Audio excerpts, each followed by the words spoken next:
Donnie Yen. Could there be a more well-known and exciting action star at the moment? Some know him as Ip Man, others as the Iron Monkey. He's been a tough cop, a superhero, a vampire hunter, Sun Wukong, and part of the Fast and Furious and Star Wars universes. And he has worked with the best action directors out there. So as we prepare for his next and unfortunately final collaboration with legendary Hong Kong director Benny Chan in the upcoming action thriller Raging Fire, also reuniting Yen with Nicholas Tse, we're going to take a look at his last 5 films. Hi, I'm the Artie Dance from Asian Film Fans, and alongside my good friend and collaborator John from the awesome action movie website actionflix.com, welcome to this Asian action hot list. And in this video, we're going to do some quick, rapid-fire reviews of the 5 Donnie Yen movies that released before Raging Fire. Now let's get onto it. The first movie on our list is from 2018. A teacher with a mysterious past gets a job at a Hong Kong high school teaching a class of students that the school has turned their back on.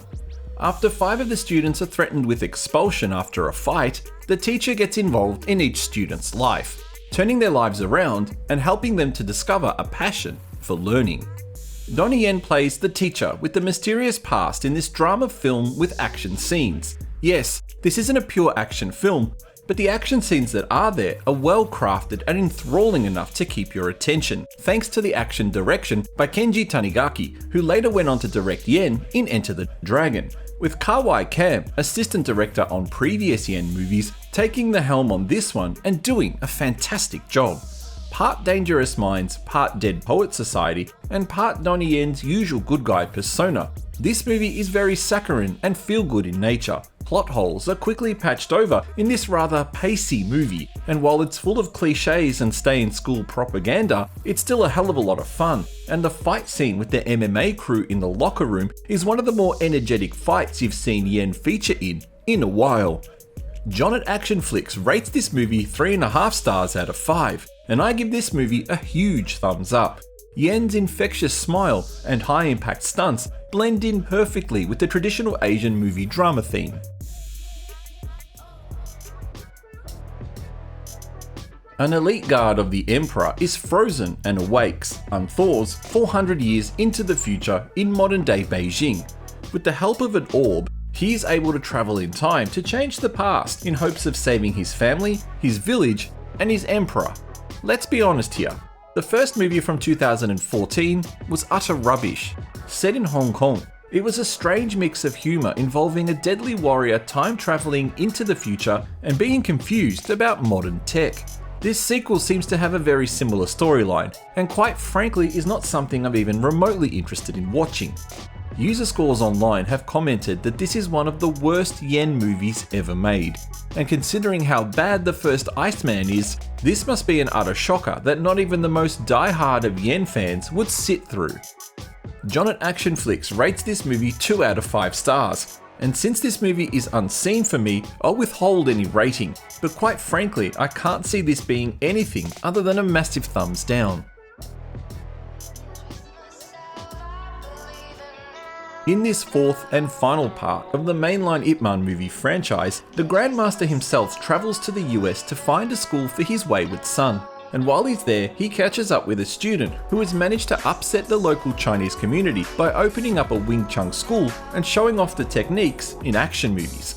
That student is none other than Bruce Lee, and Ip Man gets mixed up with the issues surrounding the community in the face of discrimination and racism from the locals.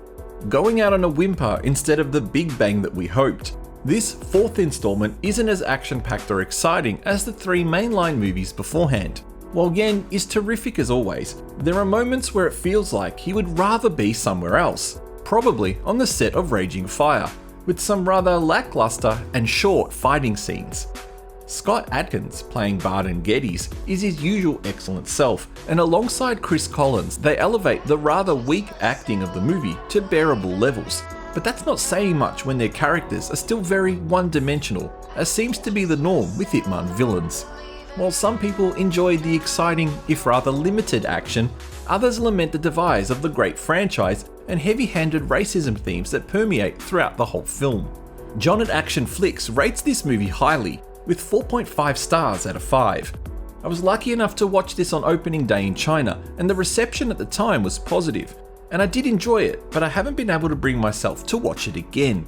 My opinion on this is borderline, and I'm not sure I can recommend it to anyone other than die-hard Yen fans. Falan Zhu is going through a bit of a rough patch. He causes more damage catching criminals than it's worth. His girlfriend dumps him, and his demotion at work has resulted in an enormous weight gain. Enter a special mission that should put his career back on track. All he needs to do is escort a wanted criminal back to Japan. But things turn south in Japan when Zhu realizes the police are corrupt and his ex-girlfriend is in danger.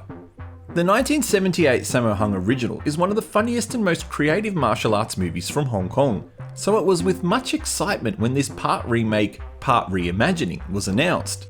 And with Yen in the starring role, it was assumed this would be a modern kung fu classic. But poor direction outside of the action scenes, the reliance on wire work, and the general silly tone of the film relegates this title to one of Yen's more weaker works. And releasing just at the beginning of the pandemic in 2020 didn't help its box office success either, with this movie skipping a cinematic release in almost every country other than Hong Kong and a few Southeast Asian territories, and releasing straight to video on demand.